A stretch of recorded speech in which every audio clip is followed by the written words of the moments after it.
አይ ጉንዳኖች እነርሱም እያገለገሉ ነው። የእነርሱ አገልግሎት ግን ትርጉም አለው። ስራ መስራት ነው።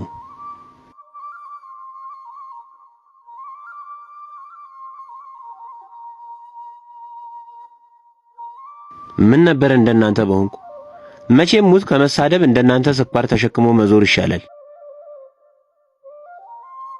እንደውም ወደ ገዳሙ ተመልሼ አልሄድም። አዎ እንደሱ ይሻላል። ወደ ገዳሙ በጭራሽ ተመልሼ አልሄድም።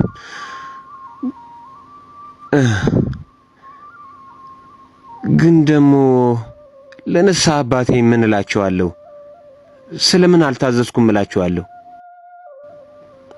አዎ መነኩሴ አበዱ ማለት እችላለሁ። አይ ሳልኩት እኮ እንዲያ ስላቸው ሲያምኑኝ በበትር ነበር የሚገርፉኝ። እንግዲያውስ ምንም ምርጫ የለኝም። ሄጄ የሞተ ሰው ልሳደብ እንጂ።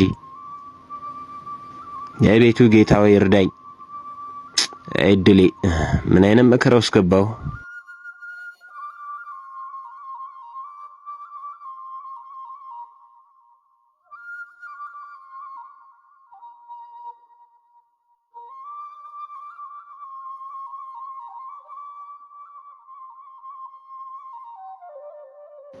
በስመ አብ።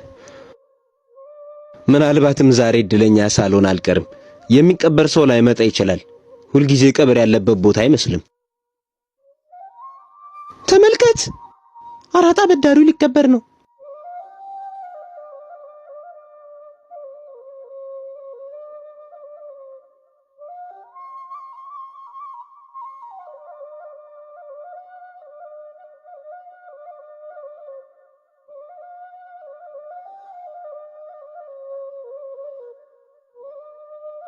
ወይኔ እድሌ። ጌታ ሆይ ማረኝ። በቃ እነዚህ ወጠምሾች እኔንም ሊቀብሩኝ ነው። ሰባኪ ምን ሆኗል? ወይም ሌላ የሚቀበር አስከሬን እስኪመጣ በጠብቅ ይሻላል። ግን ደግሞ ይሄ የመጨረሻው ቀብር ቢሆንስ? በርታቱን ስጠኝ ጌታ ሆይ። እርሱ ጨካኝ ሰው ነበር። የምትቀብሩት ሰው አረመኔና አሳፋሪ ሰው ነበር። ለምን ታለቅሱለታላችሁ? ወንበዴ ነበር። አረ እንደውም እንደርሱ ያለ አስቀያሚ ጨካኞች እንዴት በምድር ላይ ሊኖሩ ቻሉ?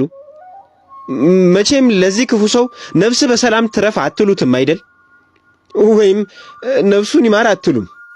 እርግጠኛ ነኝ።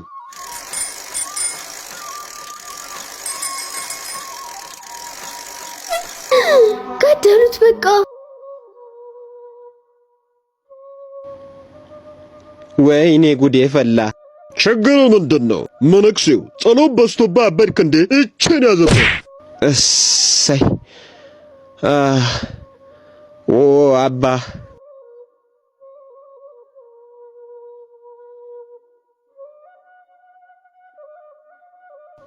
እንዴት ነው እሱ በዚህ መንገድ በረከት የማገኘው?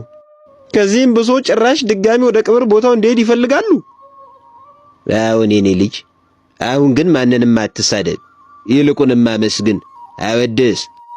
ለቀብር የሚመጣውን አስከሬን ይህ ሰው እንዴት ያለ መልካም ሰው ነበር ብለህ አመስግን። አባ ቢያንስ ሌላ ቀን ቢሄድስ ይህ ቁስል እስኪድን እንኳን። እንዴ የለም ብዙም አልተጎዳህም፣ እንደዚሁ ሂድ። እንዴ ምን እየተካሄደ ነው ያለው እዚህ? ለምን መነኩሴ መሆን ፈለግ? ለምን? ያው ድህነትን ለማግኘትና ለዓለም ሁሉ ለመጸለይ ነው። መልካም። እንግዲያውስ እውነተኛ መናኝ መሆን ከፈለግ ሁልጊዜም ቢሆን መታዘዝ ከጾምና ከጸሎት በፊት እንደሚቀድም አስታውስ፣ አትርሳ። አባቴ ይባርኩኝ።